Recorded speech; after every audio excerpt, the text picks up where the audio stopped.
2016 میں نواز شریف سے نجات اور پروجیکٹ عمران خان کی نوک پلک سنوارنے کا عمل فیصلہ کن مرحلے میں داخل ہو چکا تھا کہ عدلیہ کے مقدر کا ستارہ بھی کسی نحس برج میں داخل ہو گیا اور پھر برسوں اسی کے اندر گمن گھیریاں کھاتا رہا۔ اس کا آغاز جسٹس ثاقب نثار سے ہوا۔ وہ رخصت ہوئے تو گلزار احمد، انہوں نے بستر سمیٹا تو آصف سعید کھوسا، اور کھوسا گئے تو عمر عطا بندیال۔ حیرت ہوتی ہے اس سوختہ بخت قوم کے خاصتر میں کیسی کیسی چنگاریاں چھپی تھیں۔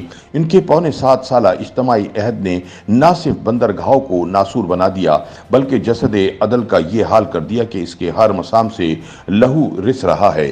ان خیالات کا اظہار سینئر کالم نگار اور مسلم لیگ نون کے سینیٹر عرفان صدیقی نے اپنے ایک کالم میں کیا ہے۔ وہ لکھتے ہیں کہ اجنبی ہوتی اردو میں کبھی ایک دو لفظ مرکب محاورے کے طور پر بولا جاتا تھا۔ بندرگھاؤ، بندر کو لگنے والا کوئی زخم جوں ہی بھرنے لگتا اس پر موم آتا اور اپنے تیز نوکیلے ناخنوں سے اسے خرش ڈالتا ہے، لہو پھر سے رسنے لگتا ہے، زخم پھر سے ہرا ہو جاتا ہے، سو جو مسئلہ جان کا روگ بن جائے اور حل نہ ہو پائے بندرگھاؤ کہلاتا ہے۔ ہماری عدلیہ بھی برسوں سے بندرگاہوں کے آزار میں مبتلا ہے۔ گاہے گاہے آئین، قانون اور جمہوری اقدار کی پاسداری کرنے والے نیک نام چیف جسٹس صاحبان بھی آئے، بندرگاہوں کی مرہم کاری کی مقدور بھر کوشش بھی کی، لیکن پیشتر اس کے کہ عدلیہ کلی طور پر صحت یاب ہو کر عوام کے دلوں میں اعتماد کی جوت جگاتی، کوئی مہم جو سیاست زدہ منصف اعلیٰ بارگاہ عدل میں جلوہ افروز ہوا اور اپنے خوخار پنجوں سے زخم کے بخیے ادھیڑ ڈالے، کھیل اسی طور چلتا رہا۔ عرفان صدیقی بتاتے ہیں کہ چیف جسٹس سعید الزماں صدیقی نے مشرف کے پی سی او کے سامنے سر جھکانے سے انکار کر دیا تو عدلیہ کی ناک میں نکیل ڈال کر عامر وقت کے دربار میں لا کھڑا کرنے والے ارشاد حسن خان نمودار ہو گئے۔ ان کے بعد چیف جسٹس بشیر جہانگیری کو صرف 24 دن ملے اور وہ بندرگاہوں کو رستہ چھوڑ گئے۔ تب شیخ ریاض احمد نے چیف جسٹس کی مسند سنبھالی، وہ بھی لہو رنگ بندرگاہوں سے کھیلتے اور اسے کریدتے رہے۔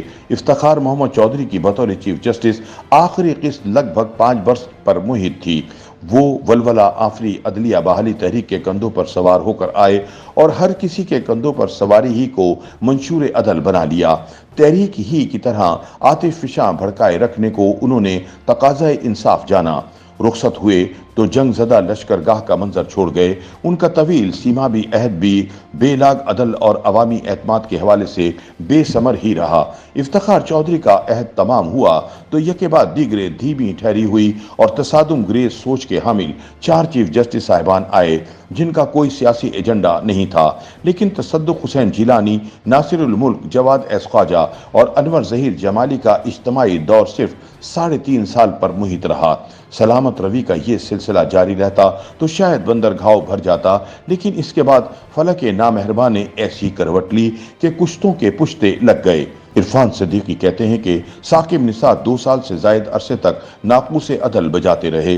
ان کے لچھن، ان کا بازاری سطح کو چھوتا ذوق تشہیر، غلیظ سیاسی اہداف میں لتڑے فیصلے، عمران خان کو لانے اور نواز شریف سے نجات میں ان کا کردار، اپنے منصب کا اپنی ذات اور قرابت داروں کے مفاد کے لیے استعمال اور ایک سیاسی جماعت کے مدار کا دمدار ستارہ بن جانا ان کی بیاض عمل کے چند نوشتے ہیں۔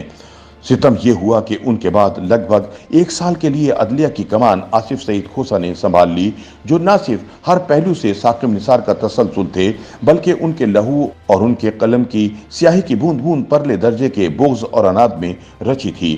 وہ رخصت ہوئے تو 2 برس کے لیے گلزار احمد آ گئے جنہوں نے ثاقب اور کھوسا کی لکیروں کی فقیری کو اعزاز جانا، نسلہ ٹاور منہدم اور کراچی کی گمشدہ ٹرام کے آثار قدیمہ کا سراغ لگانے کو ترجیح گردانا اور عدلیہ کے بندرگاہوں کو عبادت جان کر خرشتے رہے۔